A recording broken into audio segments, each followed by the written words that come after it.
You on the inside of you means being above normal, understanding your worth, and being confident in knowing who you are. But the first person who has to realize that there's a greater you on the inside of you is you.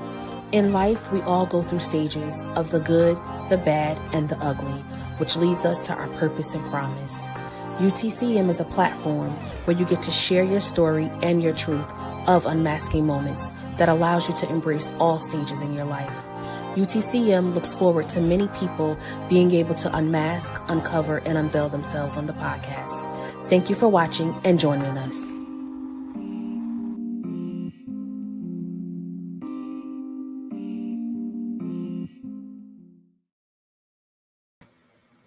Hey, everybody. Good evening, everybody. Welcome to UTCM. I'm asking the Cover Me Season 4. What? Season 4, Episode 16. I had to write it down, y'all, before I started because I couldn't remember. Yeah, so welcome, everybody.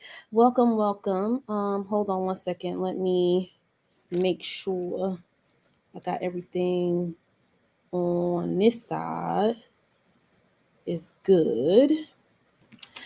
Hey, everybody. Hey, Steph. Thanks for joining the live episode.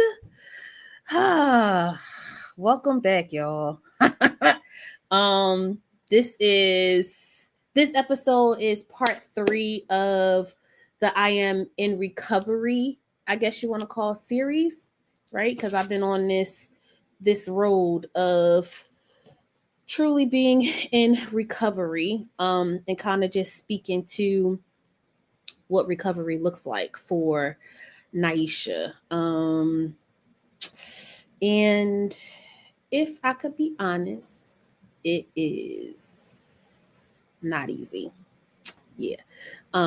Recovery is just not easy, right? But before we dive too deep in it, I need to come up with like a some type of like jingle, like some type of like music, like, because I want to come in like dancing, hey, hey. Okay. I'm sorry. I'm back. I digress. So before I go to get into the whole what I want to talk about tonight, I don't know, and I can't remember if I mentioned the event that I am going to have, but if I didn't, or if I did, it doesn't even matter. I'm mentioning it again, right? So mark your calendars, save the date, February 8th, 2025, from 1 p.m. to 6 p.m. UTCM is having I'm calling it a Connect Expo, right? I don't know if you guys maybe have saw it on my story I posted on Instagram. I don't know if I posted on Facebook, but I'll be posting on Facebook too as well. It's just gonna be a good time. We're gonna have a couple of things going on. Of course, some vendors. I got a couple of my vendors that have been rocking out with me. They are coming back. I got some new vendors that I am excited about. Of course, DJ, you gotta have live music and DJ. I don't know if my brother Spank is watching, but I gotta give you a call because I don't know if I like confirm with you, but I need you in the building with me. Right? Some networking, and of course the biggest thing of all is having the podcast moments live and in full effect, right? So I have different guest speakers this time around, so if you missed the last one in September, no worries. We coming back live and in person. It is going to be a great time. I think I also want to, because again, you know, everybody know I love to dance, right? So maybe even having like a little moment where we could, I learned this new line dance Maryland and Baltimore, they always have like these different line dances. So I want to do, we can also do that too as well. I would like to do that too as well. I feel like dance just, it really brings out comfort, peace, laughter, happiness. Um yeah, dance is just, it's good for the soul. It's good for the spirit, right? Um and I guess some giveaways too. A lot of my vendors, for the last one that I had, they came up with some really creative ways of being able to do like some giveaways, too, for customers, and people that were coming to see them and all that stuff. So it was really cool. So I want to do that again too, as well, and then maybe even a 50-50. So yeah, so all the logistics and everything it's being worked out. The flyer will be out soon too as well. However, I still have a few vendor slots left. So if you know of a vendor, if you are a vendor, hit your girl up. You already know how to do. I will leave the vendors needed flyer in the comment section after the episode is over. So then this way you can have all the information of how to get in contact with me. Or if you wanted to share it, you can share it too as well. So I appreciate y'all. I really, really do. All right. So now that I got that out the way, you know what, for the last 4 seasons, right? I feel like I have been nothing but, well, at least try to be my most authentic self, right? And I really have to be honest tonight. I was sitting down and I was just like thinking, and I was just like, I I don't really know if I want to continue the podcast next season, right? And I know, and at first I was like, I don't know if I want to say that, or no, should I say that? Should I not say that? And I'm like, Naisha, like, you've been real, you've been authentic, you've been organic, you've been honest, for 4 seasons. Like, why now be tight-lipped or try to isolate, talking about your journey and what you're feeling in a moment, right? So yeah, there are, of course, I'm not just going to just not just do the podcast, right? Like, I definitely need to do some praying, right? And just to make sure that this is just not Naisha getting in the way. And I felt like I really wanted to just share that because I want to be honest about how I'm feeling right now. And like, really, in this season and being in recovery, I'm really beginning to learn more about myself. I'm learning more about what I really have not dealt with, what I've really dealt with, like, on surface layer. Um, and I actually really feel like, to be honest with you, that I'm grieving like the old Naisha. And it really goes back to, again, like I mentioned, the last episode with me attending the Women Evolve conference.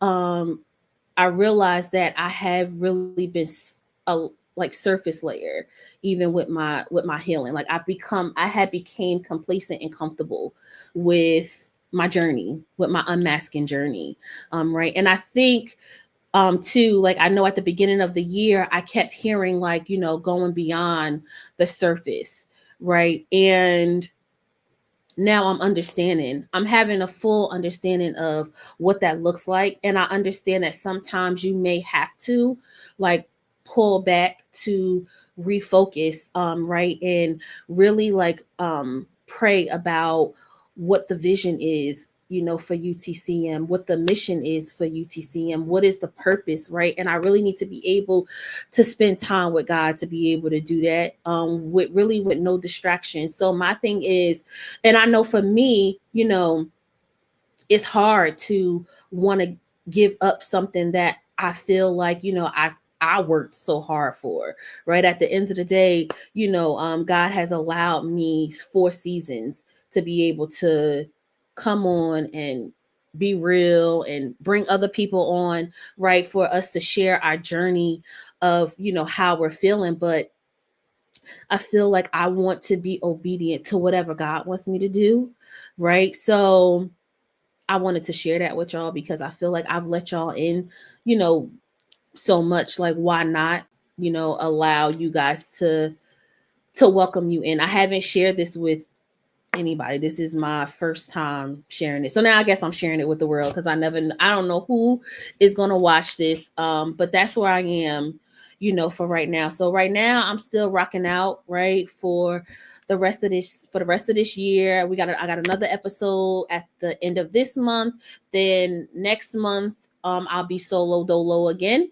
And then I do have someone at the end of the year, a guest, that'll come on with me to close out, the season. And I am really, y'all, I'm really going to really seek God and ask him, like, what's next for UTCM. I feel like I just been so consumed with, okay, I gotta show up, right? Like, and I know I've said that so many times, on all my episodes, like, I gotta show up, right? And yes, I want to show up, but I want to show up, no longer surface layer. I want to show up going beyond the surface. And what does that look like? It may not look like being virtual anymore. It may be doing more in person, episodes and podcast events, right? Like really going out into the community, right? Like not being behind the camera anymore.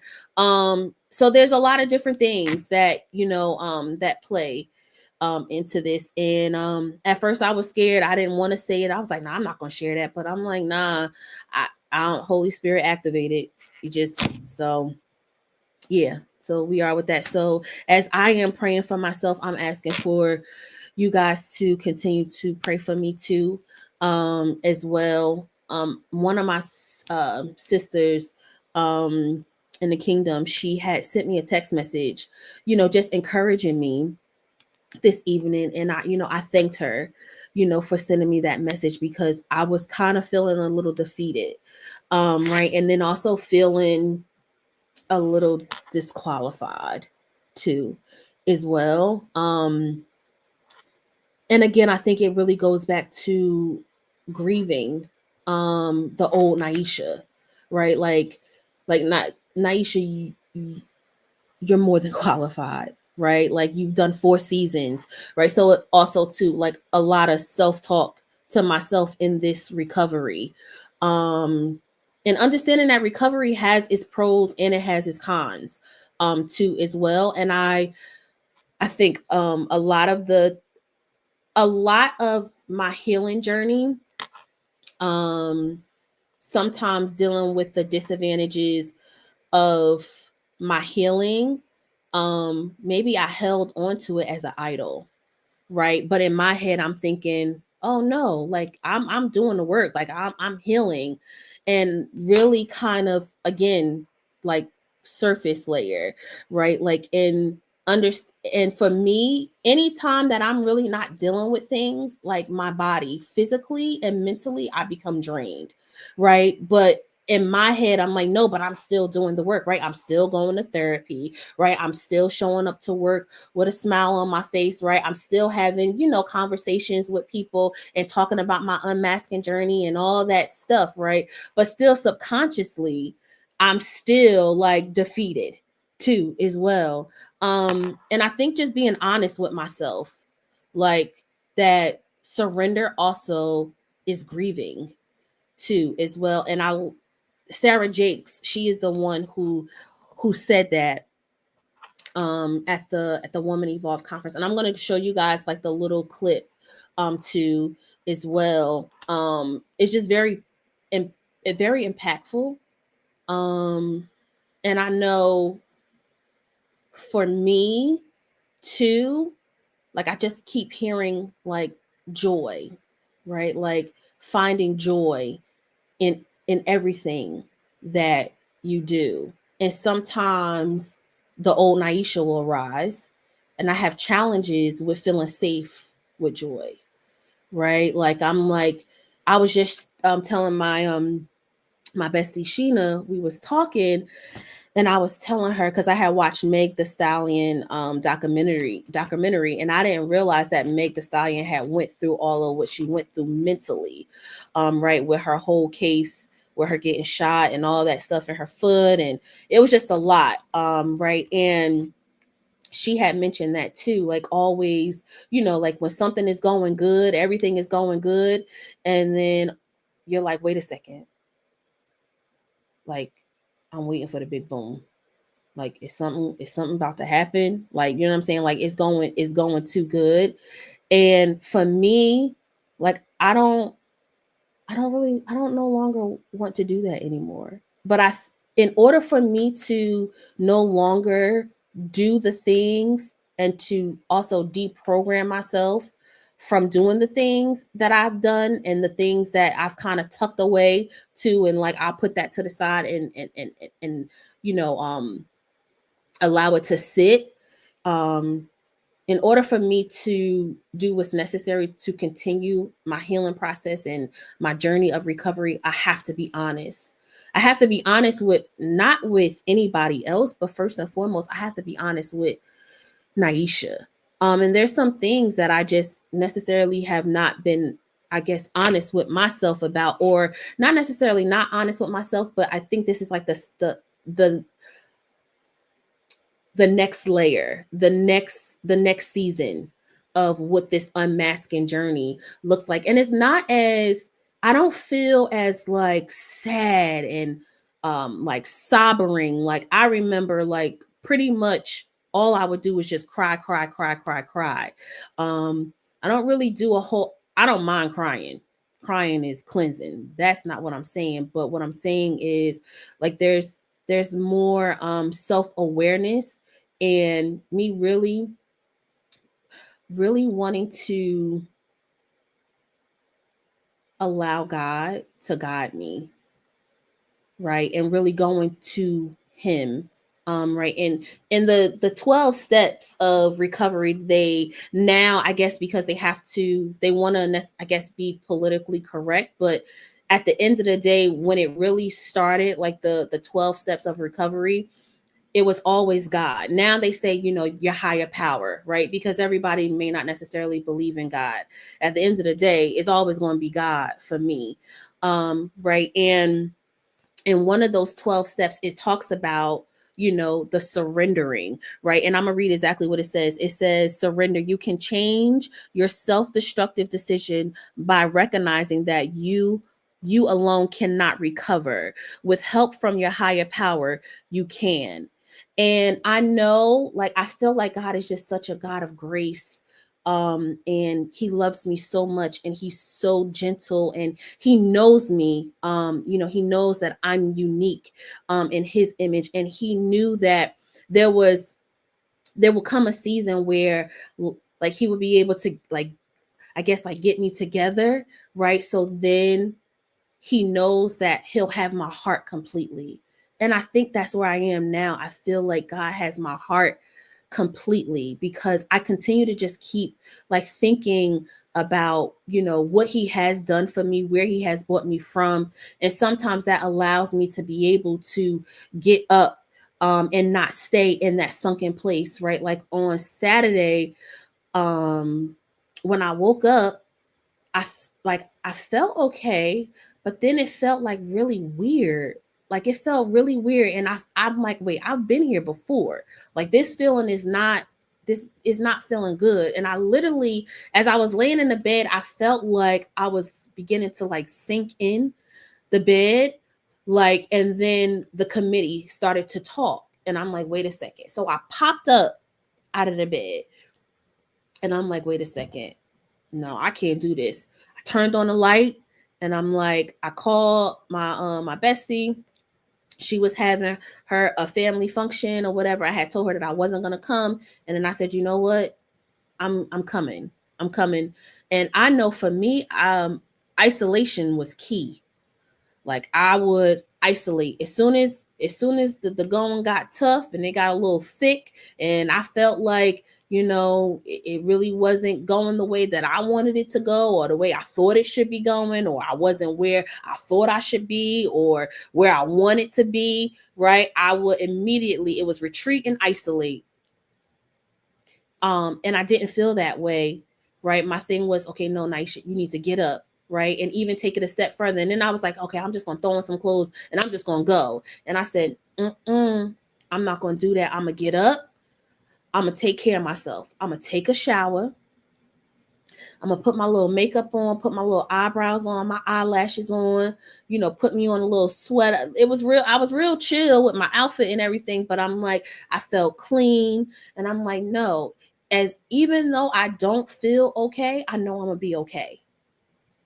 And I got up, did all those things, went to my bestie house. And again, it wasn't me dismissing the feeling of how I was feeling, because we even talked about it a little bit, right? But I knew I couldn't isolate myself. I knew I needed to be around, some people.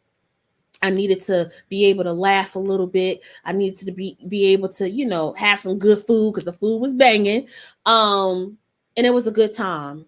It really, really was. And no, it did not um it just didn't go away, right? But it allowed me to take the steps forward to know, like, yeah, I am in recovery, right? Like, I picked up the mask, but then I put it back down, and I said, nah, this not it. Mm-mm. This is definitely not it. So because when you go through stuff, sometimes you feel so alone, and you get in that dark space, in that place. It's more comfortable to isolate. But is isolation is a road of destruction. It really, really is. As much as I felt for so many years that isolation was, okay, and it was me dealing with it myself, and when I get better, then I'll go around the people. It was like, nah, I gotta show up even when I don't feel my greatest self, and be honest about that. Like, I'm not okay, but I know I will be okay. um and again, I am a huge advocate for therapy, so I definitely go to therapy. My therapist actually has me working on something right now, because she told me, Naisha, you're on autopilot. And I told her, no, I'm not. Yes, I did. I told my therapist, I said, I don't agree with you with that. Right. And because I felt she annoyed me, she was right. Right. But I didn't want to own that when she first told me. She's like, you're so used to just doing everything routine that that's just what it is. It's kind of like just becoming a little numb of what you know should be, but what you're so used to doing. Right. So she gave me an assignment to where, like, I need to be intentional about everything that I'm doing throughout the day. Um, I'm going to do it for a week to see how it works out. So I'm going to actually, no, it's for 2 weeks. I'm going to do it for 2 weeks. I'm going to do it for next week, and then the week after next. And then I have a therapy session with her. And I actually, like, she literally wants me to, from the time I wake up in the morning to the time I go to bed at night. Y'all pray for me, because that's a lot, but it's doing the work. It's doing the work. So my plan is to commit to 2 weeks, but baby, I'm at least do a week. At least do a week. Um, but yeah, this road been hard, y'all. It definitely has. It's been hard. But now what I'm also learning to do is lean on lean on my family, lean on the people that love me, right, and just being honest about where I am. I have a lot of conversations at work. Like, I mean, people just come in my office and I'm starting to call it the therapy chair because everybody just sit in this chair that's right across from my desk and we just get the going and we just get the talking. And that's also a part of my healing journey. That's also a part of, accountability for myself. Like, because I owe it to me. I owe it to me. I owe it to myself to be honest because I've been so dishonest with myself, right? And that goes to the willingness in recovery, which is something else. And it states in one of the 12 steps of recovery, it talks about willingness. And what it says for willingness is it says this steps involves making a list of those you harmed before coming into recovery. And when I read that, I'm like, make a list of who I have harmed. And I couldn't really think of like anybody off the top of my head. And for me, the first person that I said that I need to,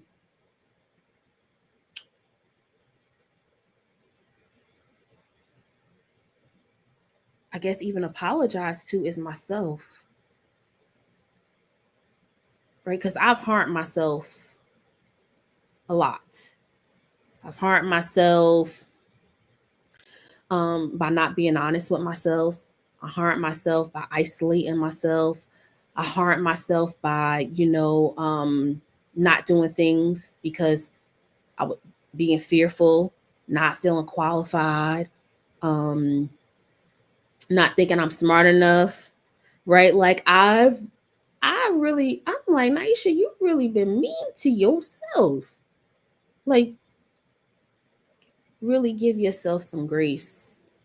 Right. So now I'm like, even going back to, even when I just said that, I'm like, now I want to go back to, I wrote a letter to my future self. So I even want to go back and read, that letter to my future self. But then I also, I wrote in my book too. I can't remember the chapter, but I wrote, Naisha, I forgive you. I believe that was the name of the chapter. Um, Even with going back to read that to myself, to remind myself, like, yeah, being in recovery, it takes the willingness to forgive yourself first, right? And then I believe, like, once you begin to start to forgive yourself, then you can even, um, there's no one's perfect.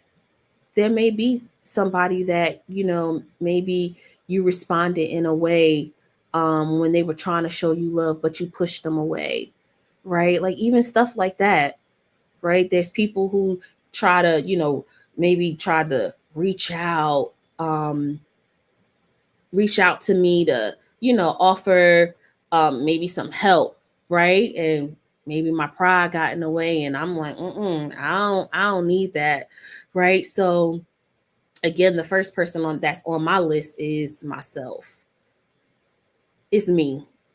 Um, so now I'm sitting here and I'm telling y'all, right, to do this because I feel like we could all be on. Everybody could recover from something, right? It may not be trauma, it may not be, exactly what, I'm speaking to, but it's something. But if we allow ourselves just to sit, right? I feel like a lot of us don't allow ourselves to sit. I know me. I sit. I don't want to feel those emotions and feel all that, right? I don't want people to look at me like I'm crazy or right. Like even now in this moment, I'm like, girl, what you saying all this? Yes, I am. The committee, you got to go. You got to be silenced. Like, yes, this is a part of my healing journey. This is the my surrendering journey. I am on a surrender journey. And it is okay if some days feel hard as hell. It is okay if some days I don't feel my greatest or my best self. It's okay. It's okay. It's okay. I don't mean to be all deep, y'all, but this is necessary. This is necessary. Um just for me to continue to be in recovery, being honest, right? Honesty. That's the first one. That's the first one. And it says, I'm just loving how Holy Spirit is just allowing me to like segue into it all. And my thing is like, yes, there's 12 steps, right? And you don't have to I for me, in my head, I'm like, okay, you got to do this. Nah, you don't have to. Like there may be you may have to the do the surrendering one first, right? Like, and then look into that and really like sit with that and like, okay, what do I need to surrender? Right? Like, so I'm thinking Holy Spirit right now for really guiding. But honesty says after many years of denial, recovery can begin with one simple admission of being powerless over whatever it is, right? Whatever you are trying to recover from, right? Their friends and family that may also use this step to admit their loved one has an addiction, right? So even with being honest about um you being honest about being in denial of what you need to recover from, right? And then having those moments, not you don't have to have it with everybody because that could be overwhelming, and what works for one person may not work for everybody, right? Like what I'm saying, you may not be able to do it that way, like, but your recovery, right? You navigate it and work through it, you know what I'm saying, the way that helps you, right? But also you can't do it alone. That's just what it is. That's first and foremost. And I'm here to tell you, you cannot do recovery alone. It's just not going to happen.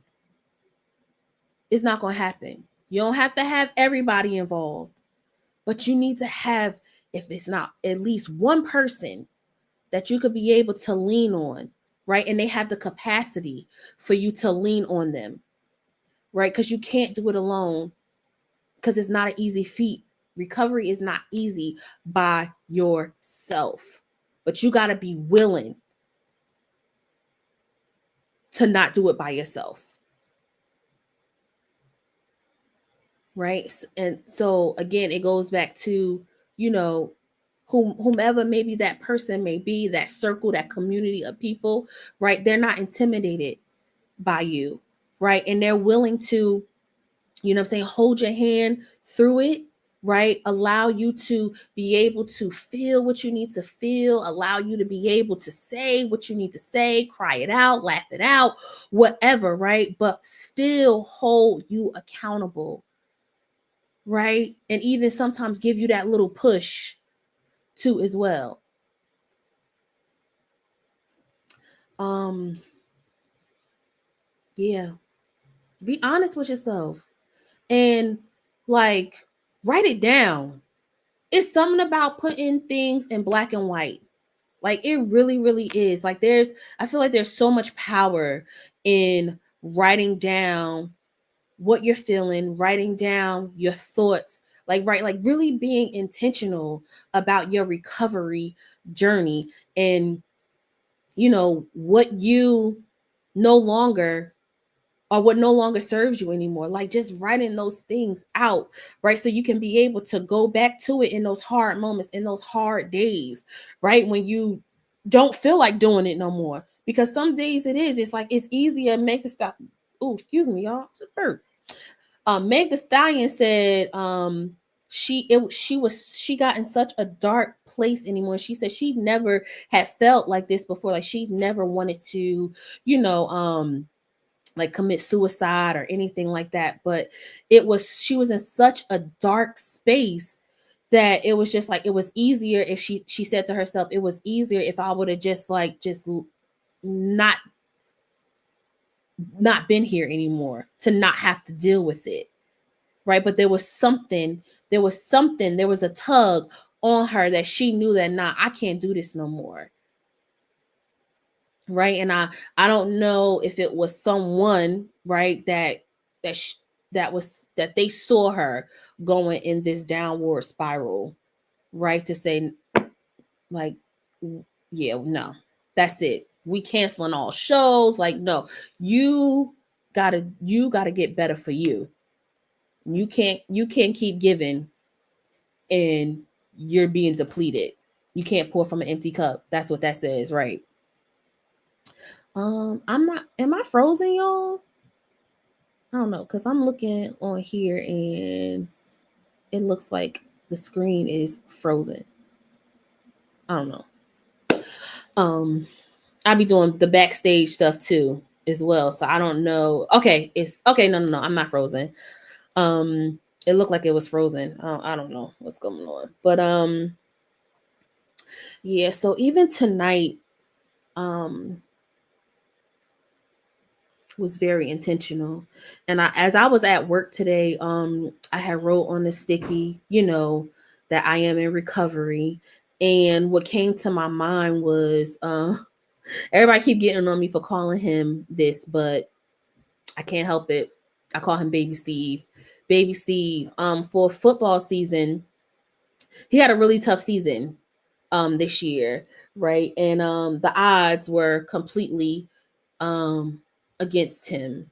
But he had this mentality, and God will use anybody. And he used my son. My baby boy, he used him. Because even though it was hard, he continued to show up. He did. And his thing was, he ever since from the beginning of the season started, he said, Ma, I'm locking in. Ma, I'm locked in. Ma, I'm locked in. Right? Like, and then it was some moments when he was like, man, I don't want to play this game. I don't want to play this game. Right. And then he would even go out on the field, and then you'll see that it'll be like, half he'd be a little defeated. You could see it. And then literally it's like either Big Steve would say something to him, or Nas would say something to him, right? There we go. That community, those people, right? Because you can't do it by yourself. They'll say something to him, and all of a sudden, you'll see a switch. You'll see like encouragement. You'll see him empowered, and he get on that field and go bananas. I'm talking about from one end to the next end. He running 65-yard touchdowns. Like, I'm talking about, he is doing his thing. Locked in. Locked in. So when I was sitting there today and I was sitting at work and thinking about today's episode, that's what I said. I'm like, Naisha, you gotta lock in. You gotta lock in, right? And stop being afraid, right? Because now I'm a little comfortable. I'm comfortable, to be honest with you, because in my head I'm saying to myself, how come every time it's time for me to do a podcast, like, I'm feeling like a little uncomfortable? Like, no, stop. You're comfortable with this. You are. You're just trying to deflect, and you're trying to convince yourself, Naisha, that this is how it should be. So I don't want it to seem like, when I talked about earlier, me not doing the podcast for next season, I don't want it to seem like, it's me quitting or giving it up. But I believe Holy Spirit and God is tugging on me to, it's okay, it's time now to do something different, right? It's just like if you want a job, right? And you continue to do the same job over and over and over again. You're on autopilot over and over again. It's the same routine. There's no growth. You're not able to do anything, right? And then you begin to start to think to yourself, like, this is really no longer, this is not really serving me. I've been here for a minute and I'm comfortable and I'm complacent, but what's next? What's next? And sometimes you can't be afraid of what's next. You can't be afraid of, as my girl Sarah, who I work with, shoot your shot. You can't be afraid of it. So I don't know what 2025 is going to bring.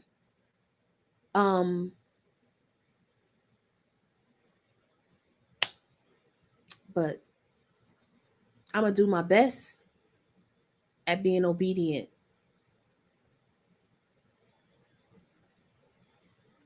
Yeah, I feel like I'm about to cry. Oh, I cursed, apologize, whatever. God knows my heart. I felt the tears whelping up, right? Because I know for me, I can't speak for anybody else, but I know for me, I'll say it. I'm gonna be obedient. I'm gonna be obedient, and it don't happen. And I went to that conference for a reason. I was in the room for a reason, and it was not to be the same. It was not to be the same. So whatever it takes, I got to be all in. I got to lock in. I got to be willing to say the hard stuff. I got to be willing to surrender. I got to be willing to grieve my old self. I got to be willing to pick myself up. I got to be willing to not isolate. I got to be willing to be honest with me. No matter what nobody think about it. Everybody may not agree with what I'm saying or how I'm feeling, but I can't worry about that anymore. So this is definitely beyond the surface, for real. And I didn't know what that really was going to look like. I didn't know towards the end of the year it was going to really like kind of come to a head when I said it in January. I didn't realize that. I literally, for the first time in my church for New Year's Eve service, and I don't even know if I share with anybody, because in my head, I'm like, I couldn't even believe that I was going to be speaking, or I don't know, call it giving a word at church in front of the congregation. Never in a million years would I have thought Naisha Bridges would be up on the pulpit giving a word to God's people. But then it's like, but why not? You give a word to God's people right here. So you didn't make the pulpit an idol. Like, girl, why not? Why not you? Why not you? Even in recovery, God still uses broken people. Even in recovery, God still loves broken people. So why not you?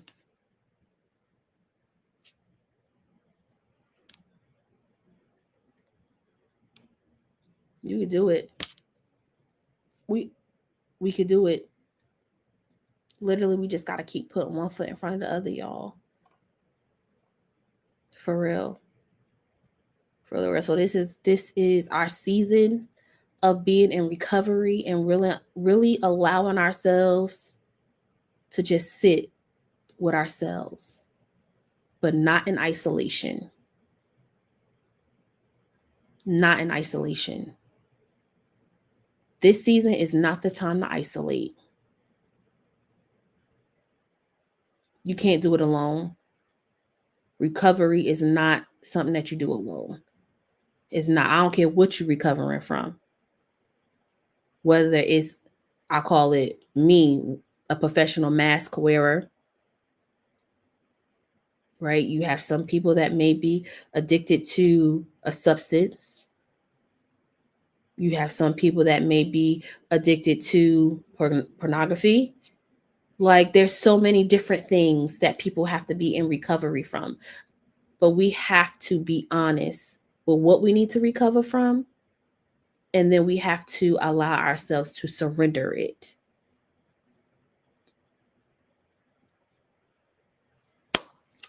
Yeah, y'all. So I wasn't gonna be I didn't wanna, be before y'all too long.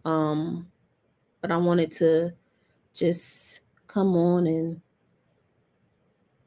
talk to y'all a little bit. I definitely do want to show you the little clip from the Woman Evolve conference that I went to with for that Sarah Jakes did.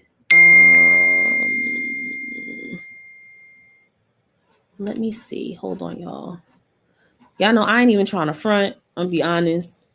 It'd be so. It's not a whole lot of buttons, right? I should take a picture and show y'all what I be seeing, right? It's not a whole lot of buttons, but sometimes, child, your girl be getting a little confused. I'm like, come on, I need I'm speaking into existence. I need a what is it? A PR person? Somebody do all my social media stuff. Like, come, all right, Lord, putting it in the atmosphere. Come on, let's go. All right, so let me find this video. Okay, here we go. So I'm gonna remove myself from the screen and then I'm gonna play the video. All right, y'all bear with me 1 second. We think about surrender. So often we think about surrender like maybe I need to let go of control. And for some of us, that's true. But I heard God say that don't just make it about control and power. There are some people who need to surrender to peace. Some people who need to surrender to joy. Some people who need to surrender to their healing. Some people who need to surrender to their growth, their change, their transformation. You've been holding yourself hostage to who you used to be. And I hear God saying, but I want to use who you have become. And because you are holding yourself hostage, I need you to surrender to the work that I've done on the inside of you. I need you to surrender that salvation was not just for back then, but surrender had sanctification in mind. The surrender had your righteousness in mind. And so I really do believe that this is going to be the most powerful Woman Evolve experience we've ever had.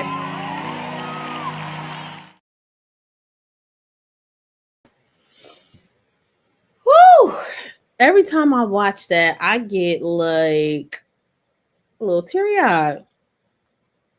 I really do. And it's something about when she say surrender to joy.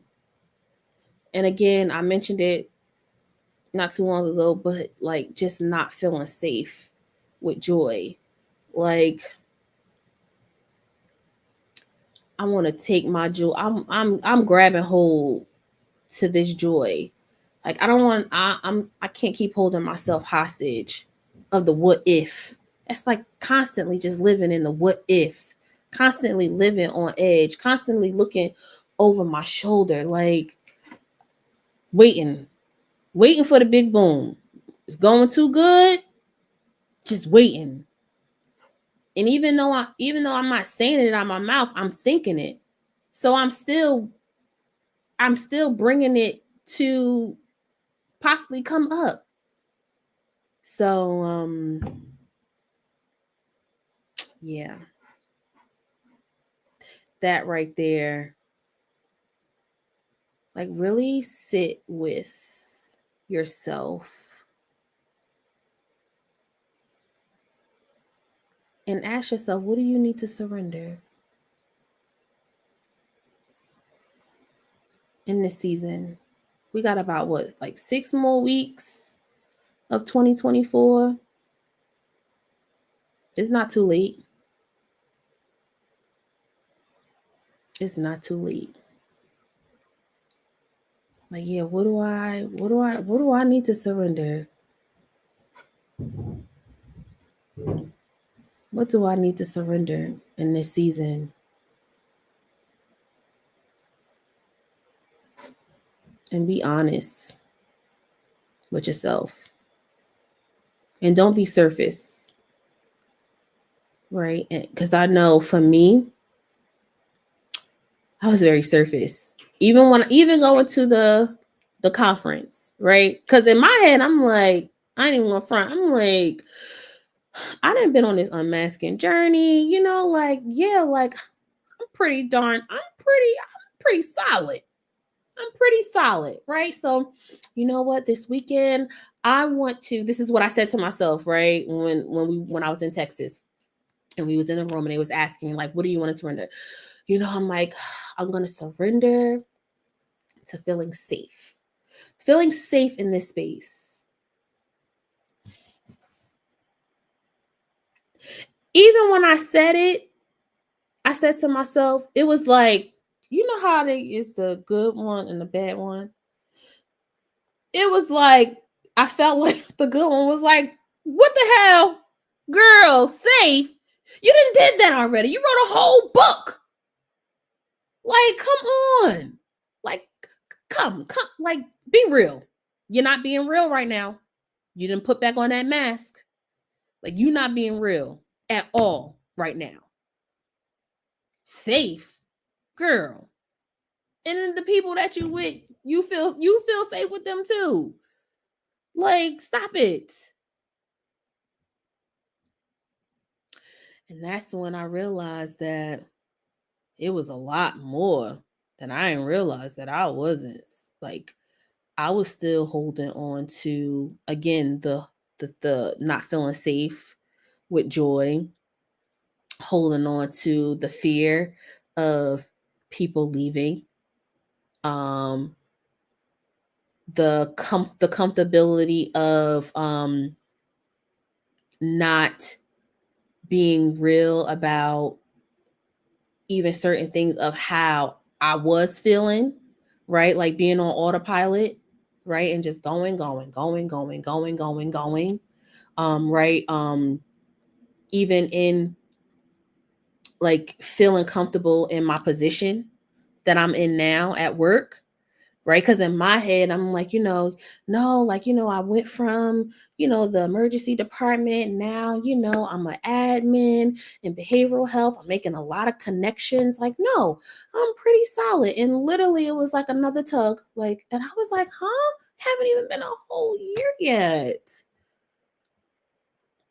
So it's these tugs that I have to make sure that I am just like, I'm okay with knowing that this is not me.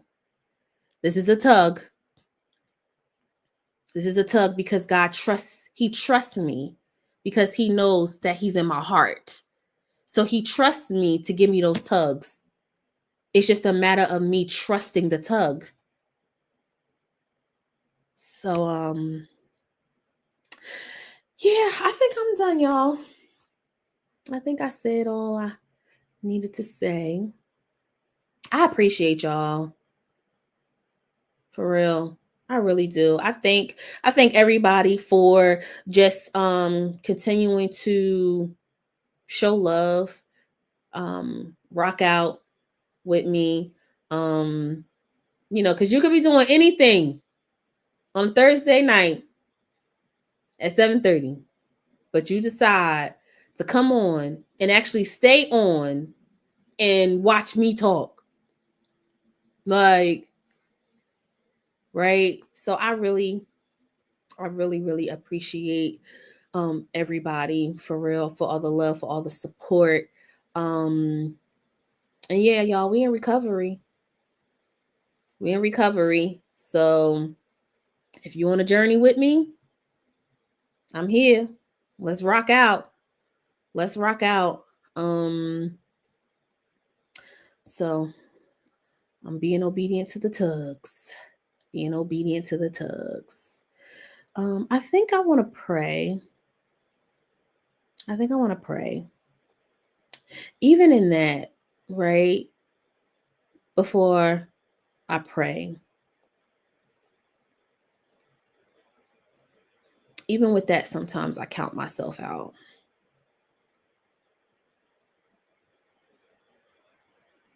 And understanding that prayer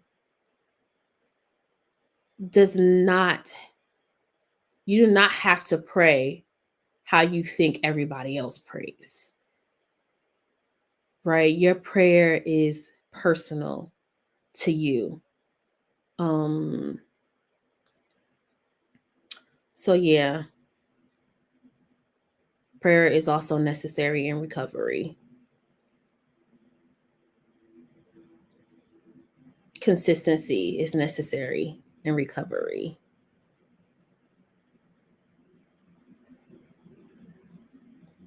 And honesty is necessary in recovery.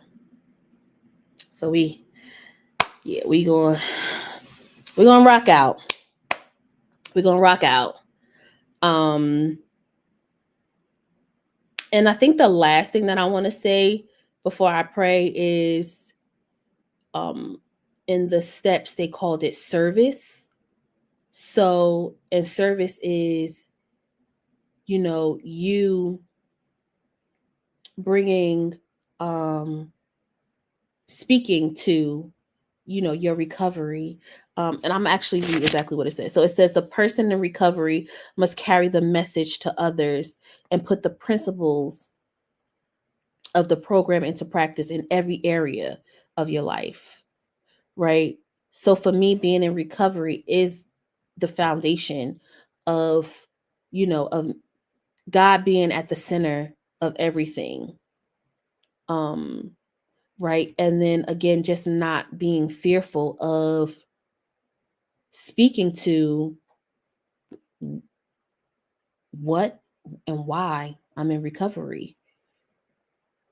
Right. And again, it goes back to having that community and being honest, having those accountability partners, having that circle, um, not isolating. Right. So, all right. So I'm going to pray and then I'm gonna head on out, y'all. I love y'all. Y'all have a great weekend. Be safe. And I think I said this a while ago. Do something fun. Do something fun. Even if you're working, right? There's still time to do something fun, right? There's definitely time to do something fun. So whatever that fun is, you do it. Um, all right. So Heavenly Most Gracious Father, I just thank you, oh God. I thank you, oh God, because this is the day that you have made, oh God, and we will rejoice, oh God, and be glad in it, oh God. Thank you just for allowing us to see this day, oh God. Thank you for allowing us to allow for you ordering our steps throughout the day, oh God. And even right now, oh God, God, we are in recovery. And recovery is not easy, God. But we know as long as we continue to look to you, oh God, from which our help comes from, oh God, that you will see us through, oh God. God, continue to not allow people to isolate themselves, oh God, because they feel like they're going to be a burden, or they feel like they don't want to bother people, or they feel like they're just too broken, oh God. Allow them to show all the scars and all the brokenness, oh God. Unashamed and unapologetic, oh God. God, allow your people to just be reminded, oh God, that they are loved by you, oh God.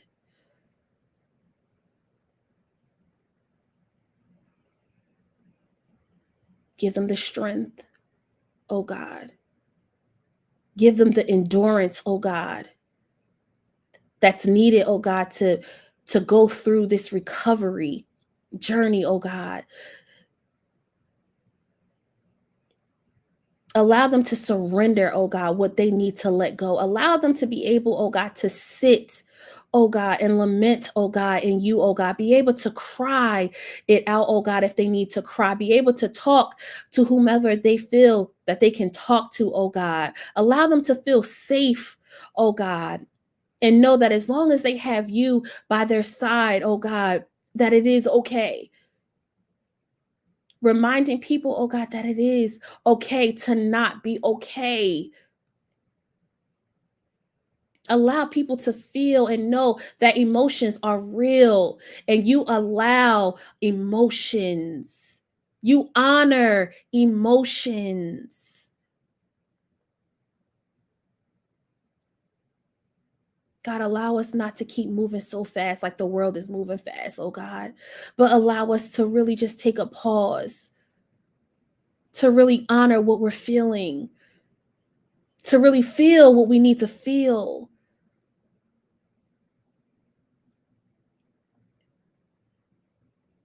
God, allow us to be able to tap into the joy that you speak of, the joy from within, the joy that is inside of us.